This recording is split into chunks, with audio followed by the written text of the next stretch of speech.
गर्मी में गरीब ससुराल आए अमीर मायके वाले। सारी तैयारियां हुई या नहीं? सर, सारी तैयारियां हो गई हैं, लेकिन ये तैयारी हो क्यों रही है? क्या कोई खास आने वाला है? हाँ, हमारी कंपनी के बॉस की बेटी जानवी जी आ रही हैं। अब से वही इस पूरी कंपनी को हैंडल करेंगी। अरे, लगता है वो आ गई। कंपनी के सारे लोग अपनी न्यू बॉस जानवी का स्वागत करते हैं। हेलो, मेरा नाम है जानवी और अब से मैं ही कंपनी को हैंडल करूंगी।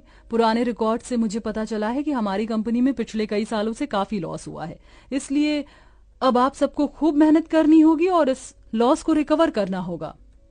जानवी की बात सुनकर जहां सारे स्टाफ के लोग तालियां बजाते हैं, वहीं स्टाफ में काम कर रहे रोहन और शरद का मुंह बन जाता है। अरे, ये जानवी तो काफी पढ़ी लिखी लग रही है। कहीं इसे पता लग गया कि इतने सालों से कंपनी में जो लॉस हो रहा है उसे हम लोग ही कर रहे हैं, तो जिंदगी भर जेल में चक्की पीसनी पड़ेगी। ऐसा नहीं होगा, इससे पहले ही हम इसका खेल खत्म कर देंगे। शरद रोहन जानवी को मारने का प्लान बनाते हैं। राजीव उनके केबिन के बाहर की सफाई कर रहा होता है, जिसके चलते वो शरद और रोहन की सारी बातें सुन लेता है और भागता हुआ सीधा जानवी के केबिन में जा पहुंचता है। तुम इस तरह बिना परमिशन के मेरे केबिन में कैसे आए? राजीव जानवी को सारी बात बताता है, जिसे सुनकर जानवी को यकीन तो नहीं होता, लेकिन वो फिर भी पुलिस को कांटेक्ट कर लेती है। वहीं शरद और रोहन जैसे ही जानवी को मारने के लिए उसके कमरे में आते हैं, तो पुलिस उन्हें पकड़ लेती है और सीधा जेल में ले जाती है। राजीव, तुम्हारा बहुत बहुत शुक्रिया। अगर तुम ना होते तो शायद आज वो लोग मुझे मार ही देते। ये आप कैसी बातें कर रही हैं? इस कंपनी का मैंने नमक खाया है और मैं अपने जीते जी इस कंपनी में कभी कुछ गलत नहीं होने दूंगा। कहने को राजीव इतनी बड़ी कंपनी में सिर्फ एक मामूली पियून था, लेकिन उसकी बातें सुन जानवी उससे काफी इम्प्रेस हो जाती है, जिसके चलते अब दोनों में काफी अच्छी दोस्ती हो जाती है और यही दोस्ती सिर्फ कुछ महीनों में प्यार के रिश्ते में बदल जाती है। जानवी राजीव से शादी करना चाहती थी, इसलिए वो अपने माता पिता को राजीव के बारे में बताती है। जानवी, तुम्हारा दिमाग तो नहीं खराब हो गया? इतनी बड़ी कंपनी की बॉस होकर तुम एक पियून से शादी करना चाहती हो? लोग क्या कहेंगे? लोग क्या कहेंगे मुझे इससे कोई मतलब नहीं है। मैं राजीव से प्यार करती हूँ और उसी से ही शादी करूंगी। ठीक है, अगर यही तुम्हारा आखिरी फैसला है तो हमारा फैसला भी सुन लो। अगर तुम उस गरीब से रिश्ता जोड़ोगी तो तुम्हें हमसे सारे रिश्ते नाते खत्म करने होंगे। जानवी राजीव से बहुत प्यार करती थी, इसलिए वो अपने माँ बाप से सारे रिश्ते तोड़ देती है। वहीं मुकेश जानवी के सारे क्रेडिट कार्ड को भी ब्लॉक कर देता है, साथ ही साथ राजीव को भी कंपनी से निकाल देता है।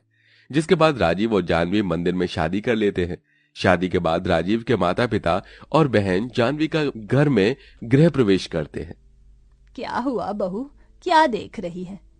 ऐसे यही ना कि तेरा ससुराल इतना छोटा क्यों है? नहीं माँ जी, ऐसा नहीं है।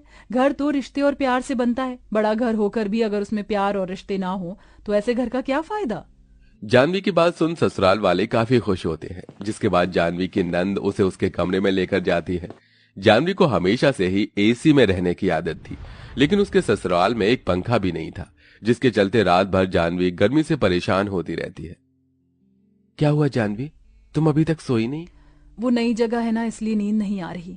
मैं जानता हूं तुम्हें एसी में रहने की आदत है, और यहाँ तो एक पंखा भी नहीं है। जानवी, मुझे माफ कर देना, मेरी वजह से तुम ठीक से सो भी नहीं पा रही हो। आप ऐसा क्यों बोल रहे हैं? धीरे धीरे मुझे इन सब की आदत हो जाएगी। आप ज्यादा परेशान मत हो। जानवी को गर्मी से इतना परेशान होता देख राजीव से देखा नहीं जाता। जिसके बाद राजीव रात भर जागकर जानवी को हाथ वाले पंखे से हवा करता रहता है, जिससे जानवी आराम से सो जाती है। सुबह होने के बाद जानवी उठकर तैयार होती है और अपनी पहली रसोई की रस्म के लिए जाती है। ये क्या? यहाँ तो ना ही गैस है और ना ही इंडक्शन। इसका मतलब मुझे मिट्टी के चूल्हे पर खाना बनाना होगा। वैसे जब मैं स्कूल टूर की तरफ से गांव गई थी तो मैंने देखा था कि वहाँ की औरतें कैसे चूल्हे पर खाना बनाते हैं। आज मैं भी ट्राई करती हूँ। जानवी चूल्हा जलाने की कोशिश करती है और थोड़ी देर में चूल्हा जल जाता है, जिसे देख जानवी बहुत खुश होती है और अपनी पहली रसोई की तैयारी करती है। वहाँ तो सिर्फ टमाटर है और थोड़ा सा आटा। अब मैं क्या करूँ? इनसे मैं क्या ही बनाऊं? जानवी काफी देर तक सोचती है कि तभी उसे आइडिया आता है और वो जल्दी से टमाटर की चटनी और गर्मा गर्म रोटी बनाकर तैयार कर देती है। जानवी के हाथ का खाना घर में सभी को काफी पसंद आता है। बहू, ऐसी टमाटर की चटनी तो मैं भी नहीं बना पाती जैसे तूने बनाई है। हाँ भाभी, हमें नहीं पता था कि आप इतना अच्छा खाना बनाती हो और मुझे तो यकीन ही नहीं हो रहा कि आपने चूल्हे पर खाना बनाया है। सभी लोग जानवी की काफी तारीफ करते हैं। वहीं जगन शगुन के तौर पर जानवी को 20 रुपए देता है, जिसे लेकर जानवी आशीर्वाद लेती है और जानवी को उसके ससुराल में बेटी की तरह ही प्यार मिल रहा था। लेकिन बढ़ती गर्मी के चलते उसकी हालत काफी ज्यादा खराब हो चुकी थी। बहुत प्यास लग रही है। शादी से पहले हर गर्मी के मौसम में माँ मेरे लिए तरह तरह की जूस बनाया करती थी, लेकिन अब तो इस मटके के पानी का ही सहारा है। जानवी मटके का पानी लेकर जैसे ही पीती है तो एकदम से उसके हाथ से गिलास छूट जाता है, जिसकी आवाज सुनकर सरस्वती आ जाती है। क्या हुआ बहू, तू ठीक तो है ना? कुछ नहीं माँ जी, वो गर्मी की वजह से मटके का पानी भी गर्म हो गया था तो एकदम से ग्लास छूट गया। अपनी बहू की बात सुन सरस्वती को उसके लिए काफी दुख तो होता है, लेकिन अपनी गरीबी के चलते सरस्वती उसके लिए कुछ नहीं कर पाती। बढ़ती गर्मी के चलते अब धीरे धीरे जानवी हाथ पैरों पर गर्मी के दाने निकल आते हैं। बहुत जलन हो रही है। गर्मी के दाने की वजह से जानवी को काफी तकलीफ होती है। तभी जानवी अचानक बेहोश हो जाती है, जिसे देख सारा परिवार काफी परेशान होता है। राजीव जल्दी से डॉक्टर को बुलाता है। डॉक्टर के चेकअप करने पर घर में सबको पता चलता है कि जानवी पेट से है। जानवी के गर्भवती होने की खबर से सारा परिवार खुश हो जाता है। बहू, हम गर्भवती है। अब मैं भी तेरे साथ मजदूरी करूंगा ताकि हम सब बहू को अच्छे से ख्याल रखें। इस उम्र में भला आप काम करेंगे? आपको काम करने की कोई जरूरत नहीं है। मैं और राजीव मिलकर सब संभाल लेंगे। लेकिन कैसे बहू? माँ जी, आपने ही तो कहा था ना कि मैं खाना अच्छा बनाती हूँ, तो मैं सोच रही थी कि मैं समोसे और पकौड़े की रेडी खोल लेती हूँ। ज्यादा मेहनत भी नहीं लगेगी और कमाई भी अच्छी खासी हो जाएगी।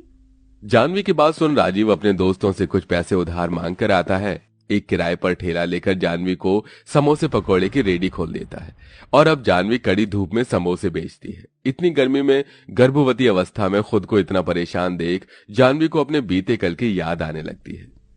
बेटा, थोड़ा सा और पी लो। पहले ही आपने इतने सारे फ्रूट्स खिला दिए और अभी जूस। ये सब तुम्हें गर्मी में हाइड्रेटेड रखेंगे। तुम्हें पता है ना कि गर्मी में तुम्हारी तबीयत कितनी जल्दी खराब होती है। अपने बीते पल को याद करते हुए जानवी की आंखों में आंसू आ जाते हैं। तभी उसके सामने से एक बड़ी सी गाड़ी गुजरती है। उस गाड़ी में कोई और नहीं बल्कि उसके माता पिता होते हैं। अपनी बेटी को गर्भवती हालत में धूप में समोसे बेचते हुए देख मुकेश और मेघना की आंखों में आंसू आ जाते हैं। ये हमारी बेटी की क्या हालत हो गई है। सुनिए जी, मुझे मेरी बेटी के पास ले चलिए। मैं उसे अब ऐसी तकलीफ में और नहीं देख सकती। अगले दिन होते ही मेघना और मुकेश सीधा जानवी के ससुराल पहुंचते हैं, जहां वो देखते हैं कि जानवी की सास और नंद जानवी के हाथ पैरों की मालिश कर रहे हैं। बहू, तुझे इतनी धूप में समोसे बेचने की क्या जरूरत है? तू कहे तो मैं और राशि ये काम कर लेते हैं। माँ बिल्कुल ठीक कह रही है। आपने अपनी हालत देखिए। चलिए अब जल्दी से ये दूध पी लो, आपको फिर दवाई भी खानी है। अपनी बेटी की सास और नंद को अपनी बेटी का इतना ख्याल रखता देख मुकेश और मेघना काफी खुश होते हैं। तभी जानवी की नजर अपने माता पिता पर जाती है, जिनको देखकर वो बहुत खुश होती है। पापा, आप लोग आ गए? हाँ मेरी बच्ची, कैसी है तू? तुझे पता है तेरे जाने के बाद हमने तुझे कितना याद किया। माँ पापा, मैंने भी आप दोनों को बहुत याद किया। जानवी अपने माँ बाप से गले मिलकर खूब रोती है, जिसके बाद जानवी अपनी नंद के साथ मिलकर चूल्हे पर अपने माँ बाप के लिए खीर बनाती है। अपनी बेटी को इतनी गर्मी में चूल्हे पर खाना बनाता देख मुकेश और मेघना की आंखों में आंसू आ जाते हैं। जो लड़की खुद से एक गिलास पानी भी लेकर नहीं पीती थी, वो आज इतनी जिम्मेदार बन गई है। जानवी के हाथ की खीर मुकेश और मेघना को काफी पसंद आती है। तभी मजदूरी कर राजीव भी आ जाता है। अरे मैम, सर, आप दोनों यहाँ? मैं तो सोच भी नहीं सकता था कि आप लोग कभी हमारे घर भी आएंगे। मैम सर नहीं बेटा, माँ और पापा कहो। पापा? हाँ बेटा, हमने तुम लोगों को माफ कर दिया। हम सोच भी नहीं सकते थे कि हमारी फूल सी बेटी कभी इतनी जिम्मेदारियां भी उठा पाएगी। हमें तो खुशी है कि इसे शादी ने तुम्हें कितना जिम्मेदार और समझदार बना दिया है। मुकेश और मेघना की बात सुन जानवी बहुत ज्यादा खुश होती है। अब मुकेश राजीव को अपनी कंपनी में एक अच्छी पोस्ट पर रख लेता है और उनके घर जरूरत की सभी चीजें, पंखा, एसी भी लगवा देता है, जिससे अब धीरे धीरे उनके घर के हालात भी ठीक होने लगते हैं। वहीं कुछ महीनों में जानवी एक प्यारी सी बेटी को जन्म देती है और अब वो सभी खुशी खुशी रहते हैं।